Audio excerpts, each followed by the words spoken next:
Dr. Peter Baofu, I'm very delighted to welcome here to our studio, the national broadcaster here in Tonga. Many issues here in Tonga that raises a lot of concerns in the national agenda. So what would you propose that Tonga should do to tackle the issue on climate change and illicit drugs, which is a major concern for us here in Tonga? Okay, those are the two issues which, by the way, also happen in some of the local, your neighbors.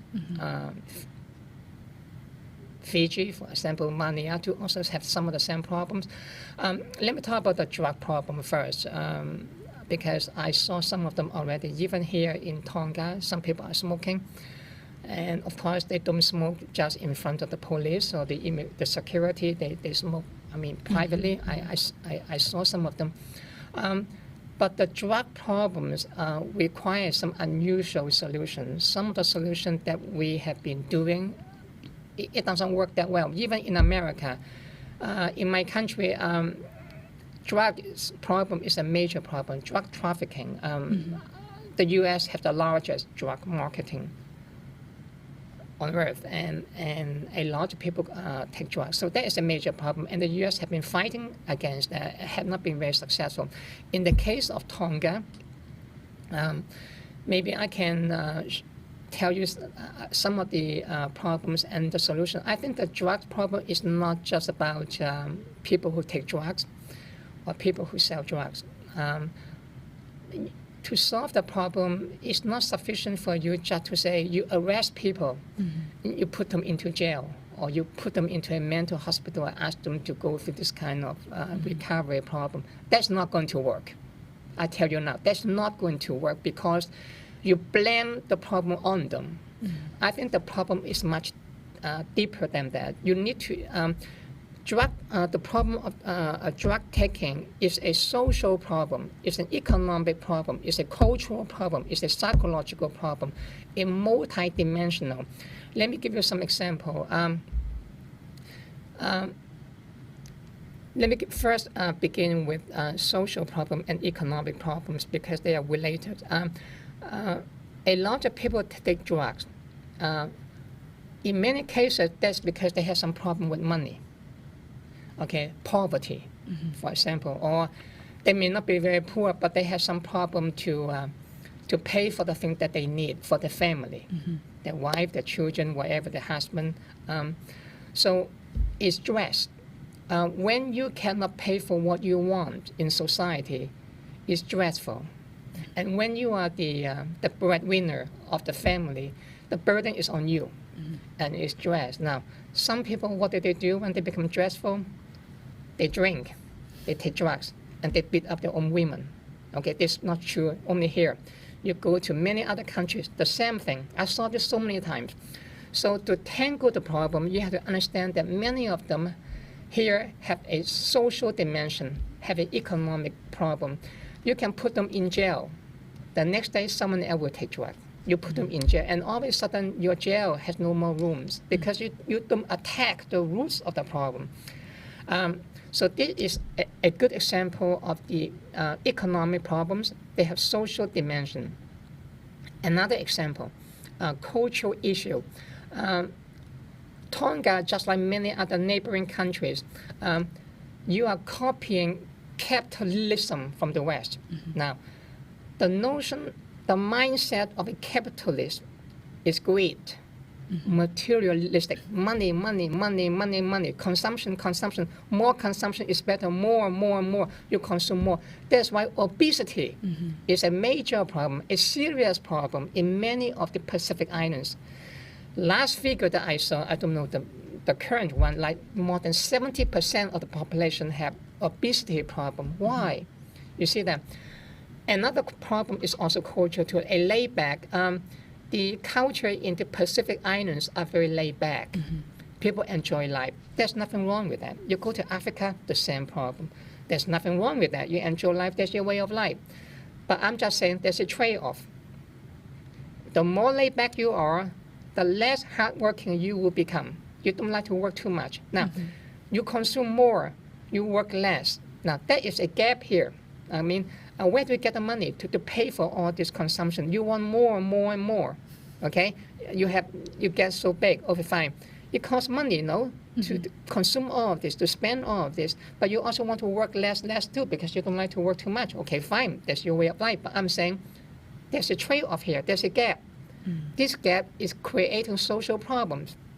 It's stressful for some family people, especially those who have to provide for everyone else in the family. I know that in Tonga, just like in many other countries here in this region, and also in other regions of the world, in Africa, in the Middle East, let's say also in Latin America, for example, sometimes a big family, one person is taking care of everyone else, or one or two person, and the family may have 20 people, or 15 people, or 10 people, so the rest of them are not working. But these people, or 2 or 3, whatever, are taking care of everyone. Now, this is stressful, no?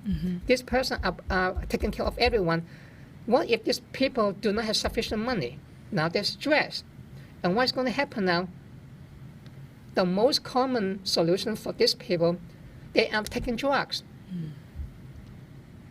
Drinking. And then when they take drugs and drinking a lot, what's going to happen to the mental problems? Now that is going to get worse. And then they can getting violent, and they beat up their own women in most of the time. When there's some problem in the family, you get drunk, you take drugs, and you don't function that well anymore. Now there's another problem, psychological problem. Some of these people, by the way, has psychological problem to start with. And they are not very good in dealing with stress. People like me, I have stress too, by the way, but I never take drugs, I never drink. I don't need that. I know how to cope with stress like that. But many people do not have the mind that I have. They have a different, and that's why many of the homeless people, some of them have mental problems, psychological problem, emotional problem, work problem. So you see that drug is a reflection of larger problems in society and culture. And the root can be psychological, social, economic, cultural. So if you just say, we spend more money, ask the police to arrest them, put them into jail, send them to 5 years in prison, 10 years, life sentence. Okay, it sounds very nice, but you're not going to resolve the problem. And this is the trade-off. So to redress the issue, you need to look into some of the roots of the problem. Unless you address the roots, you're not going to resolve the problem. I give you one example. I talked to someone told me that he has a child. The child was very young. I do not know the age, 14 or 15 or 11.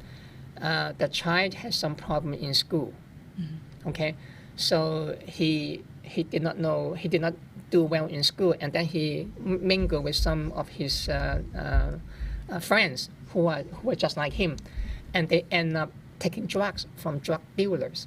They tempt them. They say, I show you some drug that's good for you. You can study better that way. Now, there's a good example. Some people, they have some psychological problem to start with, and they are young too. And you tempt them like that, they are very vulnerable.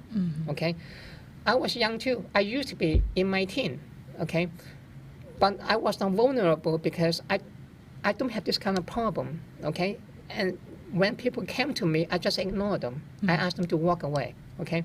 But this child was vulnerable. You see that? So you have to understand them that many of these problems are much deeper. So blame them. And another problem is about sociology. The sociology of labeling is also not very useful. We call these people criminal. But when you use the label criminal, you are criminalizing a lot of behaviors which can be very innocent to start with. But you criminalize them. Over time, you criminalize them, you put them on the defensive. They look at you as the enemy in our society. You are their enemy, and they are your enemy. When you think like that, it sounds very macho, very tough, right? It makes you feel good, but you're not solving the problem. You need to address these people, not that they are criminals. There are some police security, when they see some drug, they arrest them, they even beat them up. They are very violent because they are criminals, they are bad people. When the security, the police behave like that, you are making the problem even worse.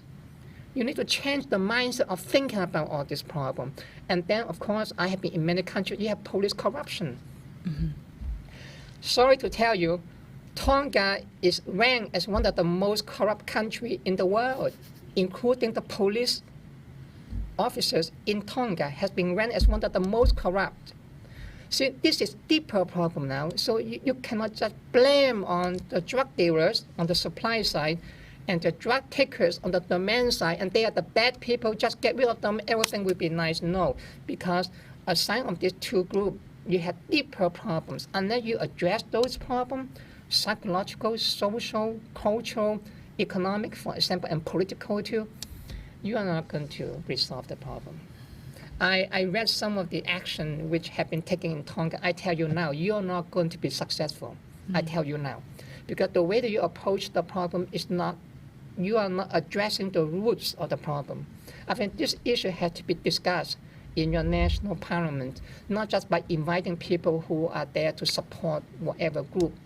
You need to have an open debate about this. Unfortunately, many of those people that get invited are also politically connected too. They are they are repeating the same thing for their own group, for their own benefit.